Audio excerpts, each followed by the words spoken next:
Hi friends, అందరికీ నమస్కారం. మీరు ఎవరినైనా మార్చాలి అనుకుంటున్నారా?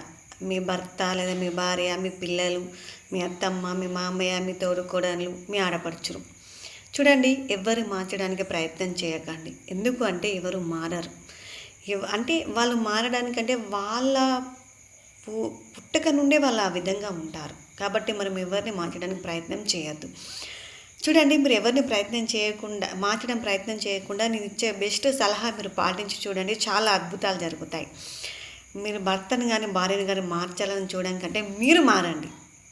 చూడండి, మనము మారితే మనకు తెలియకుండానే ఎదుటి వాళ్ళు కూడా మనకు అనుకూలంగా మారుతారు.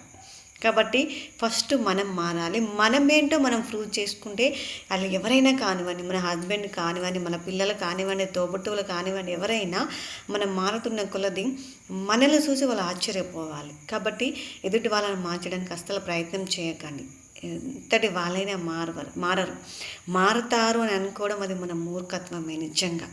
ఎందుకంటే నేను చాలామందిని చూశాను, మారుతారు అని అనుకునడం కంటే మనము మారి మనం ఏంటో ప్రూవ్ చేసుకుంటే ఆటోమేటిక్గా వాళ్ళు మన దారిలోకి వస్తారు.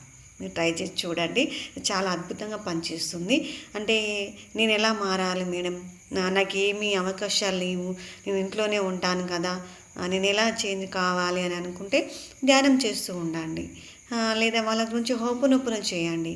లేదంటే మీకు ఏమేమి అవకాశాలు ఉన్నాయో వాటన్నిటిని రాసుకోండి. వాటన్నిటి గురించి ఇలా రాసుకుంటూ చేస్తూ ఉన్న కొలది మీకు ఏమవుతుంది, వాళ్ళ గురించి మీకు మీ యొక్క ఇన్నర్ వాయిస్ మీకు సలహా ఇస్తుంది. ఇతని పట్ల ఈ విధంగా ఉండు, ఈమె పట్ల ఈ విధంగా ఉండని మీ ఇన్నర్ వాయిస్ మీకు సలహా ఇస్తూ ఉంటుంది. అలాంటప్పుడు మీరు ఎదుటి వాళ్ళని మార్చడానికి అవకాశం లేకుండా మీకు మీరే గొప్ప అవకాశాలు సృష్టించుకొని వాళ్ళకి ఆదర్శంగా నిలబడవచ్చు మీరు. థ్యాంక్ యూ అండి.